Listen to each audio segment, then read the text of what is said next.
Hey, Axe Hounds! Welcome back to the Axe Hounds podcast. The podcast literally just about axes. And Chris is here with me, and I'm Leaf, of course, if you're just tuning in for the first time. And this is a slightly impromptu podcast, although we do have a direction of discussion, and we're calling it Against the Grain, which is obviously going to be about handles, not just chopping wood. Our synopsis for this episode is really loose, but part of it's going to bridge off of the Myths and Malarkey episode, the last one, about the state of handles today as axe users and restorers. And then we'll bridge into a few other topics. And we actually have some very interesting, what would that be, media from, I would call it the golden age. I think we could agree on that, of axe manufacturing. Yeah, definitely. How an axe company who made handles, how many different grades they had, and the description of those grades compared to what we see that's out there today. And before that, I have a meet coming up on March 30th, just a week and a half away. And it's just for axes. And this is an open invite to anybody. Chris will be coming up.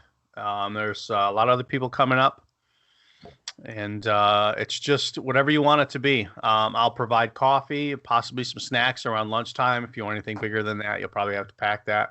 But otherwise, you'll have full use of my tools. I have a few vices. I have clamps. People want to work on something, get help with problems they're having, maybe learn how to grind an edge without ruining it.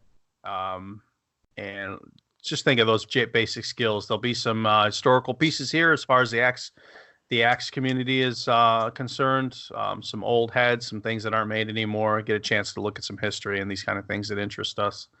And at the moment, there's a couple blacksmiths coming as well. That's cool knowledge to, I think, be able to shoot the breeze about. And they are also axe makers, which is very cool. One just signed on. Well, didn't sign on. He's coming. He got the information this morning. He does some really nice work. I mean, and he asked what he should bring. I said, bring anything. Bring heads, bring work you've had. If you got a couple you want to sell, you can post up. I'll be happy to put them in videos and pictures or anything like that. And it's just a way for this community to network, because that's how some of my best scores have been made. Definitely networking. Yeah, I just want to add to that, the combined experience that's going to be at this meet is just incredible. Like, this is a great opportunity for anybody just getting into the hobby to just pick the brains of some of the industry's lead dogs, really, for lack of better terms. I mean, also the opportunity to handle some of the rare pieces that Mike Miller would be bringing, just to see it in person it's a whole different level than seeing it on the internet. So yeah, I absolutely agree. He's gonna have stuff that I'm gonna look at and then I'll never see again. I mean, I think that's just awesome. You know what I mean? Unless I see Mike again. Right. Yeah. So the opportunity for someone just get or even experienced people to come to this it's just incredible. I encourage everyone to try and make the trip out. It's a long drive for like Roy and me and Miller, but we all found a way to carpool up, and we're going to come together. And other people should do that. Get together with somebody close in your community and make the trip together. But part of me considers that if I should have done a 2-day, and people show up during Saturday and here for part of Sunday too. But I think one day, if I get enough people and it seems to be enough interest, I'll probably schedule another one for mid-fall, before hunting. I'll try to get it before hunting season start. I'm thinking I had one early spring, I guess late winter. We call it late winter. Yeah, just a few months ago, and I'm seriously thinking about doing one midsummer at my place in Ohio. Perfect. So I do one midsummer again. I don't know. It was a fun time, and I know my wife and I enjoyed the company and the camaraderie. So look forward to that. Staying Axe Hounds and keep up on the events. Yeah, for some reason, if you're somebody who's catching this podcast because we mentioned on Instagram or something, Well, whether you're on Facebook or not, we run a peculiar group of axe collectors called Axe Hounds. It's a little different than some of the other larger ones. We definitely do things a little bit differently, and we're also, in my opinion, being a lot more creative with media out there, such as the podcast. We also have a YouTube channel now, which at the moment just podcasts are going up on, but I imagine that's going to change eventually here, hopefully this year with the summer. So I think anything axe related I'll also post up there. I foresee future videos on YouTube, possibly some axe class videos and stuff like that. Maybe just break down each step and do a quick video on it, or like a tip, almost like when you're doing those memes, not memes. Yeah, they're memes. Yeah, I believe you can call them memes, right? Yeah. Maybe do a quick video just explaining each process or something, and getting those up on the Axe Hounds channel. I think that'd be good content for somebody to just, instead of sitting through a 20-30 minute long video, just a quick 3 to 5 minute video on, hey, this is how you set your head or set your wedge or whatever. That's a very good idea. I didn't think about doing as many. That's a good idea. We should do that, because we can start it right away, especially with the meat. I mean, there's so much experience. Getting a few blurps of people talking about things they do or something would probably be good content for that.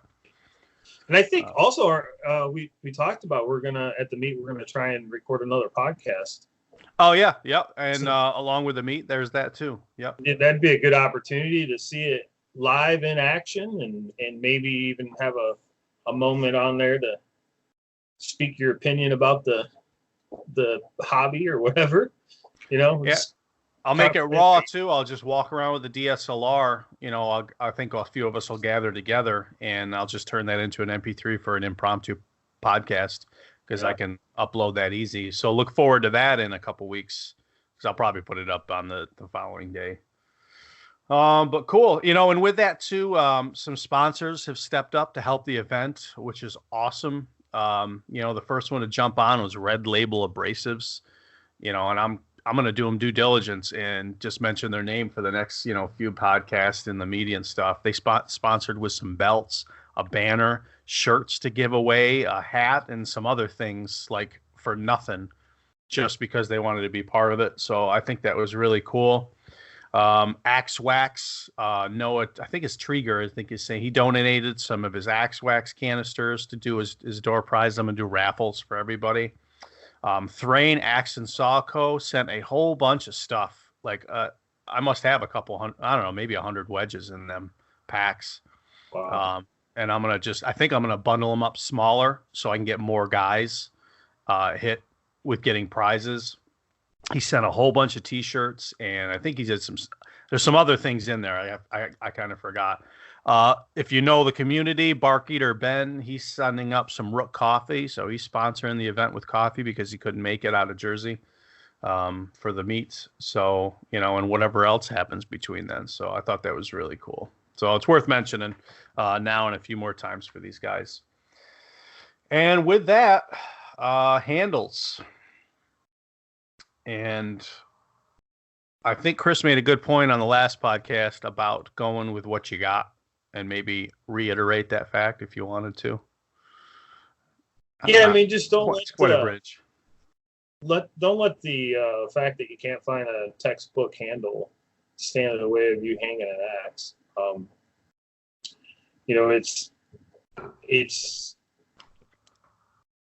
It's not really that difficult of a job to hang an axe. So just do it. And, if you break the handle, well, then do it again. If you're I don't know, if you're in a situation where you're going to be out away from the world and you need that handle or that axe to perform the whole day, or you're going to be in a life or death situation. I don't know how many people are in that kind of, but I mean, if that's the case, maybe have a backup plan. Yeah, right. Or know how to make another one. Yeah. No, I agree. And, my little quip is don't get into a safety Sally mentality.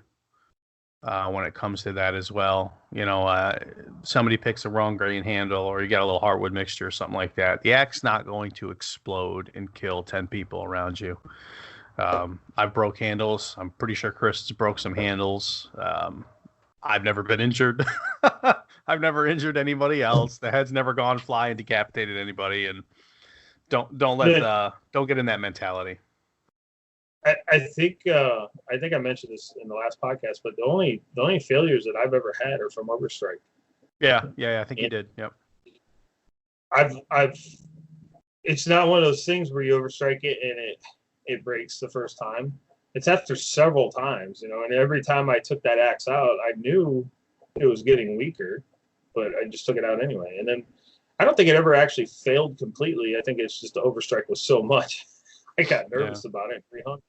But and there are handles that snap, but they're not gonna. I've had one, but I've never heard of anybody getting like seriously injured from a handle snapping. Well, I'm sure somebody will have a story now that we put this out, but I mean that's anecdotal. Right. That's not a rule of thumb. I wouldn't bank my whole future on doing handle work on one guy's little incident, but don't. With anything, take caution and be aware of your situation and maybe educate yourself before you use the tool. I agree. And with that, guys, we still want nice handles. We still want to have a selection of quality, nice grain, good wood and all that stuff. And it kind of turns into the conversation of the state of handles today. And where Chris and I have come to, I think everybody who seriously gets into axes ends up at the same point. It's eventually at some point, I guess. There's a lot of guys who don't, but I don't know, at the level that we are into it, I suppose it always comes down to end up making your own, and I don't want this podcast to be a bash session, but let's be honest, the state of a lot of the handle companies, I guess to say a lot, let's be honest. At least some of the big standing ones like Link or something. I mean, the quality that we see out in the hardware stores and stuff is pretty poor. It's not the grain orientation or anything like that. It's literally the quality of the shape. The usability is poor. It's a very general shape. Like they don't. There's no romance at all. None. In fact, I go a bit further with that. It's to the point now that my selection so the only place I can get Link handles around here is my Ace Hardware. That's the only place that I have wood handles in this area. That's not counting those Ames or Troopers that you get from Lowe's or something. But they're just board cut and routed. But every Link handle I get here, if I went through 50, I'd probably find 2 that would actually fit it. So for instance, I've had my entire 36-inch handle inventory down at my local Ace here have necks and eyes the size of boys. So how does that happen? They're tiny little I couldn't even fill a full-size eye with it, and then not to mention the kerf cut is completely off to one side. It's not even, it's like somebody didn't even try to make it even. Yeah, it's terrible. It's there at that point, it's unusable. I'm not putting a 2-pound boy's head on a 36-inch haft. I don't have enough meat to work with to put a full-size axe on. And that's more often the state of that stuff that I find here. I know some other guys might get luckier, but that's got me to the point where I am now. It's like, well, I'll just start making my own, I don't know if you want to say anything on that. Yeah, it's tough because I actually have a pretty good understanding of the handle making process now that I've been dealing with this my supplier, and it's been an interesting journey really because they're a smaller company and they've got their and that's been really successful. And the thing we run into is because I'm selling this handle on the internet, it has to be textbook perfect because that's what people are expecting. Because by the time you pay for the handle, add in shipping, you're paying a lot of money for a handle, so it better be right. And I get that. Like I don't have any problem with that. I'm trying to provide a better handle, and that's what people are getting. But with working with them, it's not really the handle manufacturer's fault. It's more of the wood supplier's fault, and it's not really their fault either. They're just trying to make money. So when they saw up these logs, they don't care what direction the grain's going. They're just making a 4-quarter board. And then the handle guy gets it and he's going to turn it into a handle. Well, he's at the mercy of whatever grain orientation the sawmill provided. So I think with the bigger companies, they just figure they'll sell them cheap and in mass quantities and not worry about the grain orientation. And where I'm working with these guys, they're only turning my handles out of the premium wood. They're not just turning handles to make handles. So we get fewer handles, but the quality is much better. And it's unfortunate. I mean, it's just the way it is. We don't have huge trees anymore that you can get perfectly straight grain out of. So you're kind of at the mercy of whatever is available. It is wood, it grows on its own. You can't really manufacture the grain. So, but there's things that we can do that are in our control, like the cutting of the kerf and the style and shape of the handle and the eye size and, their overall dimensions, all that stuff that the big companies overlook, making too thick of handles and there's no curve to it, or the fawn's foot's non-existent, or, that's the nice thing about working with these Amish is we're able to produce a sexier handle and at a higher quality. So, and there's other guys doing this,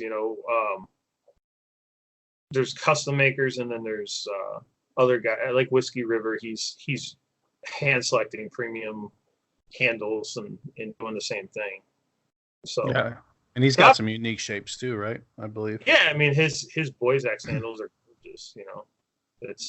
It's kind of his thing, and I think he actually worked with the company on that to produce that particular boys axe handle. So there's opportunities out there, guys. The only the downside is it's not $9 anymore or $12 anymore. That's what it is. Yeah, you're paying a lot more money for this handle, but then you gotta always look at it, time is money. So if you have nothing but time, then make your own handle. Make your own handle. That's kind of where this is coming to. Yep. You go to the hardware store, pick out the wood.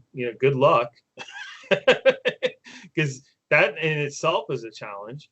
And then come home and make your own handle. But I mean, if you're trying to juggle, 2 full-time jobs and a family and events and stuff, like, we're pretty busy people, making my own handle is not really an option all the time. So, it's a whenever I have time to do it. And I have a lot of ambition. Yeah, we got lots of that. I don't have any time. So, luckily we're in a time now where there's opportunities for everyone, Yeah. Yeah. It's, the DIY, the maker market is, just getting awesomer and awesomer. And now we are getting some opportunities out there to, look at Chris is taking the opportunity to get into the quasi handle business. I don't want to say that too loud, but because I know it can be frustrating at times, but it's very frustrating. Yeah. And with that, we had an interesting, piece of media given to us from Mike Miller. He is known as Operator 1975 or as Double Bit Axe Co. on Instagram. I think he's changed his name pretty much everywhere to that, right? If I'm mistaken, but I believe so. Yeah, and Mike, as far as Chris and I know, he's probably got as far as axes in the media and the advertisement and the inner working documents and the companies, he's probably got the most. Oh, by far. by consciously he has the most. Sure, some guy must own a warehouse somewhere full of the stuff and doesn't realize it, I imagine. But so he gets a lot of cool stuff. And one in particular, because we were doing the handle company, he sent us pictures of so we could show it. And I'm going to say that's IXL Handle Manufacturing Company. And I don't know if Chris has it pulled up, but I do. It was a small pamphlet for advertising their handles to prospective, probably axe makers or tool makers. And they were out of Dexter, Missouri. And I do not have a date of the issuance of this, but at the time that they put it out, it says 45 years of service with satisfied customers. And with that, they had, and look forward to seeing more things like this as we have this type of media to read off of. They had great specifications for axe adze and broad axe handles. And if I'm reading here, they had 1, 2, 3, 4, 5, 6, and 7. They had 7 grades of their handles. And what do we get now? A and double A, I think, is how most of the manufacturers do it now. I think, does Link even have that grade level anymore? I think they just stamp A on it, and that's all I seem to find. So yeah, really the only people that are selling a couple grades are like your bigger guys, like House Handle and House Handle is an A, and they have an A and a double A. But these guys had 7, and I think, let's take 5 minutes. I figured I'd read them to you for you real axe hounds that like to get into this type of stuff. So they had I'm going to go with IXL or 1XL. I'm really not sure the company name with the font they used back then, but their first and most premium grade is heavyweight, thrifty growth, all white hickory sapwood handle. Shall not have more than 17 rings of annual growth per inch of radius. Shall be free of defects. I like the way they talk to shall. Their second grade of handle, medium. Just want to back up for a second. Like, what I thought was interesting about that is they limited the amount of rings of annual growth per inch. That's a good way to branch off. Good idea. And I always thought the more rings, the tighter the grain, the better the quality. So why would it cap it? So now somebody, I hate referencing a comment as a fact, but somebody made a mention of how it's found that hickory, let's say for instance, depends less on how many rings of growth you have for strength compared to some other species. But perhaps if you have too tight a growth ring, that handle may become a little too stiff and not have any bend or spring to it. Well, so that's possible. Yeah, that's my best guess. I keep getting binged here. That's so 17 rings. That's a lot if you think about it. That's a lot. I mean, it is. I wager that most handles today don't have nowhere near that. No, so you think of the what's that one the French curves there that we got? Some of those had less than 10. Right, and those are ash. And those are ash too. Yeah. Ash is predominantly less. Yes. Growth rings. I think it grows much quicker. But, it's a good point. I just thought that was interesting. I agree. I think it's absolutely interesting because that's the first time I've ever seen growth rings specifically mentioned in handle selection. Correct. It's really just something I don't think none of us have ever thought about. And their second level of grade was it's called Star, or medium weight, thrifty growth, all white hickory sapwood handles, shall not have more than 22 rings of annual growth per inch of radius, shall be free from defects. So you see, as we step up or we step down in quality, it seems growth rings become less stringent for them, which, normally we would think grain orientation would be the top of that list. It wasn't. In fact, they haven't mentioned anything about the grain orientation, just free from defects, which I'm going to assume is rolled into that. Their third grade of handle is called King, at least medium weight, thrifty growth, all white hickory sapwood handles, shall contain slight hair streaks not to exceed 2 in number, running the entire length of the handle, shall be free from defects.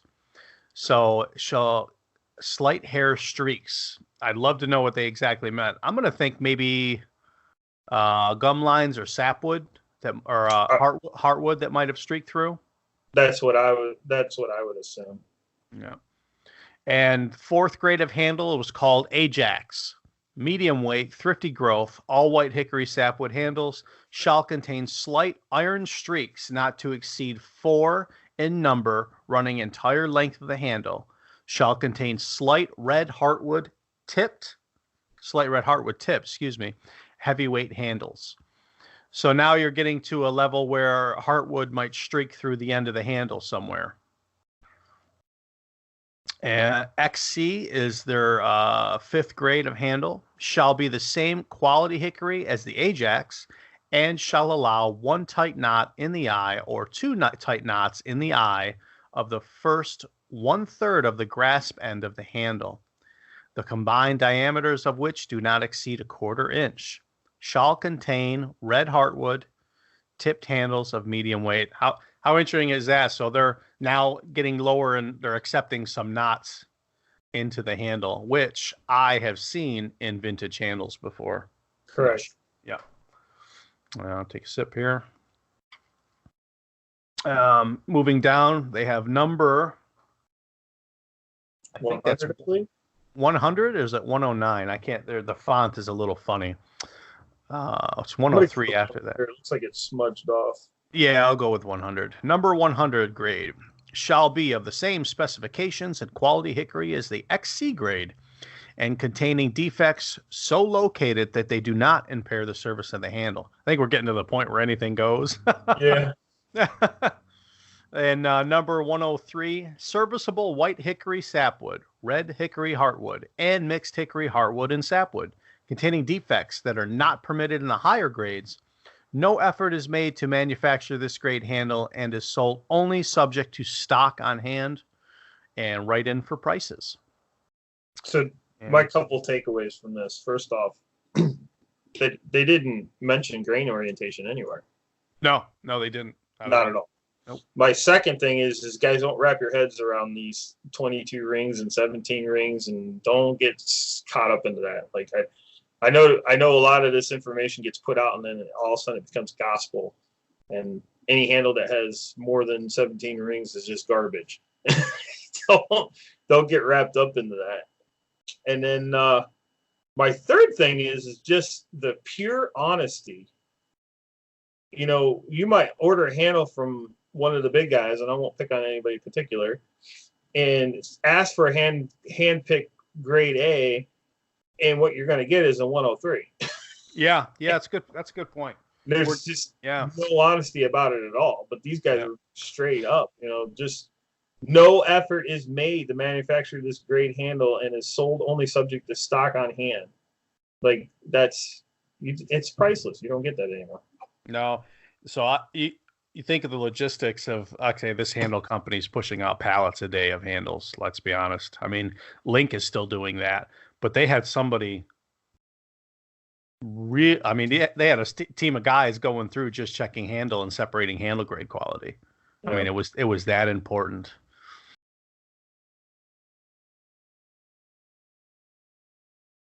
This pamphlet for the IXL company also had great specifications for handles 24 inches and shorter. They're somewhat similar to the others, so I'm not going to read through those, but I'm reading through them and they seem pretty on with the other one. And I had another piece to here's a particular note at the end. Do you have that pulled up too? Let me see. The 2%. No. At the very last page, there's a special note, and I've yet to read this, so we'll read it right here on the podcast. Contrary to public opinion, red hickory heartwood will not separate or pull apart from white hickory sapwood. Handles manufactured from young second growth red hickory heartwood or mixed hickory heartwood and sapwood have the same tensile strength as handles manufactured from second growth white hickory sapwood, and are often superior in quality and service to white hickory sapwood handles of medium weight because of their greater resiliency. To reject the use of red hickory heartwood in handles is to needlessly waste our country's natural resources, which are now diminishing at an alarming rate. Therefore, it should be the interest of all users of handles to do their part in conserving the hickory of their native land. And they put a guarantee after that in big, bold letters. We guarantee grades containing red hickory heartwood to give as much service as the grades containing all white hickory sapwood. Handles in which the specifications allow a greater number of annual growth rings per inch of radius. Now, I believe the study done on hickory sapwood was probably done after this, but I find that it's already something that these guys are talking about. Yeah. And we'll have guys today continue to rail against a heartwood sapwood mixture. And you know what? I think, not to pick on him, but even in an axe to grind, he says you shouldn't do it. Am I correct? Yeah, go ahead. He definitely did. I think it was. I think that's where that came from. You know what? That's quite possible. I think he started that video's probably started it to the level it's at now. You know, that stuff's been around. You know, people just haven't been paying attention to it. Yeah, I think that's part of that whole myths and malarkey. It's axe community tools. There's something just gets started and runs away, and therefore becomes fact with no basis. Is really what happens. I'm telling you from personal experience, by ignoring some of these handles, you're missing out on some of the most gorgeous wood you've ever laid your hands on. Yeah, probably my favorite handle, another one of those, why did I sell it, was I made an octagonal that had tons of red streak heartwood through the, and once I octagonal and put all those angles on it, that was one of the best looking handles I ever had. Yeah. And I believe it's still being serviced by the guy I sold it to. They get like better with time too. Like they get the patina on them from your hands and the oil, and don't pass that up. I mean, if the grain's right and you're even if the grain's not right, you know, hang it. Just hang it. Yeah, just hang it. Just hang it. You know, use it for do the practice. Yeah. You know, and I'm saying this with something to gain in the business of selling high quality, expensive handles. Like I'm telling you, just go buy a handle and get it hung. You know, if you can find a good quality handle or one that suits you, the right shape and size, and don't worry so much about the grain orientation and the heartwood sapwood. You know, I steer away from run out and knots. I think those are the two big things that I steer away from. If the grain changes directions throughout the handle, I'll depending on the length, I'll stay away from that. And then if there's knots in that handle, I'll stay away from that. But other than that, I don't really. It's not that big of a deal.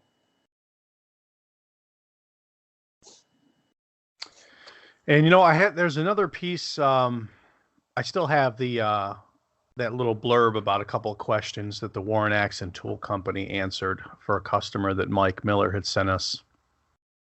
And if I read the top of the documents, it says Warren Axe and Tool Company, manufacturers of superior quality axes and tools, Warren, Pennsylvania, USA, January 9th, 1936. And they're addressing a Mr. Whitfield, who apparently wrote in with some questions, and they start the letter with "Dear Sir." Unfortunately, I don't fully have that first paragraph the way the fold in the paper was. But he had asked, looks like 3 questions, and I figure it'd be another great thing to throw into this podcast because some of it references wood and an axe pattern. So one of the questions that he had asked and was answered by Warren Axe and Tool Co. is something about the Hudson Bay pattern. And they stated, we do not manufacture an axe known as the Hudson Bay pattern. And this is Warren Axe and Tool speaking back to this customer. You will find an illustration or outline of all the different patterns which we make in our catalog on page 8 and 9, excuse me. And in any of these axes are the ones which you want, we can make them in our Sager brand, which is here's more axe companies making axe heads for other companies, and there's so much of that back and forth. Another question asked about was, we do not have any stock for making hickory wedges for axe handles, as we do not use hardwood wedges. We find that the hardwood wedge is too hard and will not grip the wood and hold as good as the softwood wedge.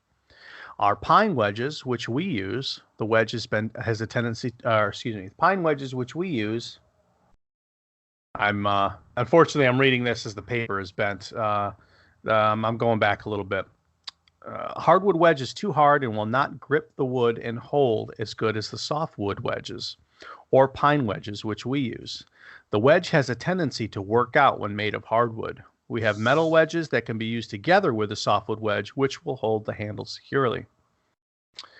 And then he goes on to address an issue this customer had. We cannot understand why the double bit axe handles, which you purchased from us, did not fit the axes. We buy our axe handles gauged to fit our eyes and have had no trouble of this kind. So you might have somebody who doesn't know what they're doing or got a bad batch of handles. But I found the comment about the wooden wedges interesting because that's a very common topic that's brought up, discussed, debated, argued over, and friendships lost. Yeah. And this isn't a toot horn. I've had better luck with poplar. I don't like pine as much. I like poplar. It's a little bit harder than pine. A lot less. Obviously, it's not a harder wood like hickory or stuff like that. But like I think we've said in the Myths and Malarkey and previous podcasts, you can make anything work. Yeah. So don't let that discourage you either. I don't know if you had any comments on that or not. I'd venture to say back then they weren't gluing any wedges in. Probably not. So that would make sense with the hardwood backing out. Yep. And Chris's trick is he likes to use wood glue, and that would solve that problem just like that. Yeah, it's never coming out. Yep. I know too. Like if you sand your wedge too smooth, it will back out. Mm-hmm. So unless it's a soft wood. I run sandpaper through my kerf. I run it from front to back. Creates lines in there. I do the same thing with the wedge. I rough it up that way too. You kind of get a little bit of a locking effect when all those sanding lines kind of just drive into each other. Maybe that's a tip for people, but I think those are cool. We're going to have a lot more on the podcast as topics come up, and Mike Miller has agreed to provide us with some of these documents to enrich our knowledge, and we thank him greatly for that. He don't have to do that, but because there's a passion for the history, he is. So hopefully on the next podcast after the meet, we'll move on to another subject, and Mike Miller will provide a few more of these old documents to find out what was going on and what, Chris and I would agree is the golden age of axe manufacturing. We were going to shoot off into where Chris and I have come to as restorers, the logical step to just making your own handles. I don't know. Do you think we kind of did that already?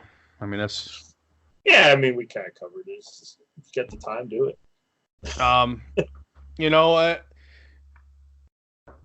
My case was, I had bought some handles from Ryan Lombrock, and he makes beautiful handles.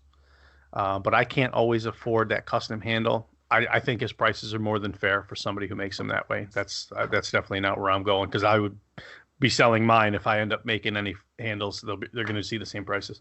But at the same point, I got a lot of heads that I gotta fill handles with. I can't go that route all the time. So I decided one day just to do it myself. And I just worked out. I took some cues from his stuff and some other things I had, and made my own version of the French curve. And it's not that hard, as Chris will testify. Making handles. I'll tell you what, though. I talked myself out of it for years. I don't know about Chris, but I certainly did. I'm interested in making handles, and I've made very few, mostly just hatchet handles or just playing around. I've never done like a full-size handle yet. I mean, I have the tools and equipment, and I've got a really cool old handle making jig that I bought at an antique store. I should try to bring that to the meet. It's kind of pain in the butt to move around though. Yeah, but you can't take it apart, I don't think, can you? No, yeah, it breaks down. It's just wedged together. Oh no, it does have bolts in it. I mean, it could break down. You bring in your little tripod there, Vice? I might. If you can fit it, I would, because I think it's a cool thing to show off for axe guys. But go ahead. I don't remember where I was going with the whole handle thing. The direction I was leaning is I talked myself out of it for years. I don't have I don't know what I was telling myself, because it's not hard. And if you had a jigsaw, a cheap $20 jigsaw with a good blade and a small belt sander or just a draw knife, you can do a handle. I mean, you can honestly knock one out in no time. Well, And I'm working on one right now in my garage, yep. and I literally cut it out with a jigsaw. Yeah. My main bandsaw is not hooked up right now. I stole the motor off of it from my 2x72 years ago, and I haven't put it back together. But yeah, jigsaw works fine. And then like Roy does use a bandsaw to rough shape his handles, but then he draw knives the whole handle and then sands it smooth. I mean, so it is possible. And the thing is that's how they used to make them. This Before handle jig that I bought. Yep. Yeah, this handle jig that I bought is literally for that. It's for holding the handle while you use a draw knife to shape it. So it's not impossible. I mean, you can buy a draw knife cheap. Go to an antique store or whatever, learn how to sharpen it, and you're in business. If you got $30 to spend, you can get one off eBay or less. Yeah. Yeah. And even now, like I mean, there's plenty of new ones to buy too, I'm sure. But Mora, right? Self-Reliance, huh? Mora's yeah, got Mora one sells too. one. Yeah. Self-Reliance Outfitters sells one, or Pathfinder Knife Shop. They have a real nice one for $100. It's a really nice quality draw knife. And then obviously your bigger brands like Lee Valley and stuff like that, you're going to be able to find. Yeah, but you can buy an old antique one. I find them everywhere around me. So yeah, I have two locations that they have like I don't know why I have bought one because they're loaded with them. With that wood selection, for my depends on how fancy you want to go. I'm buying what is it? What is that for? Or 5/4 board. I'm buying 5/4 board for the small hatchet handles, so you don't get a wide foot on it, but with a little bit of ingenuity, you can make a nice, clean, decorative handle with a nice shape on it. And for my short stuff, that's what I'm making out of. Obviously, I'll spend a little more and get a thicker board. If I want to do a full size, I want a nice shapely foot on it. There is a bit of waste, but it is what it is. I'll use it to heat the shop. But I'm lucky. I do have a curious wood section, a hardwood section in my Curtis lumber up here. But there is no hickory. I can either pick from ash, oak, or I can branch out to cherry, birch, and some other things that I can make handles of. But I don't have a hickory source. And the local sawmill that I have around here, they're not cutting any hickory either, or pecan or anything like that. So just, what I make is out of ash. But, and part of the cool thing too is I made my own version of the French curve, and I also ended up scoring a original Adirondack handle, brand new, out of a hardware store in the Adirondacks, just lost in the corner. And Chris was able to get that remanufactured by his handle source. And I thought that, how cool is that? That pattern's it's not made anymore. Yeah. It was awesome because, going to these handle guys, they're using a lathe. They need to copy it. They're not the handle from scratch. So being able to take those patterns and say, here, make these, it was awesome, and now that resource is available for people to buy. So. And I think we're going to run there. I know Chris might want to mention something about dust collection. It is. So, depending on how you're making these handles, I'm using my 2x72 with a 8-inch or 10-inch. I can't remember which one I bought. 10-inch contact wheel. Yeah, and the dust is horrendous. Yeah, and I do the same thing with hardly any collection. Yeah, be prepared for that.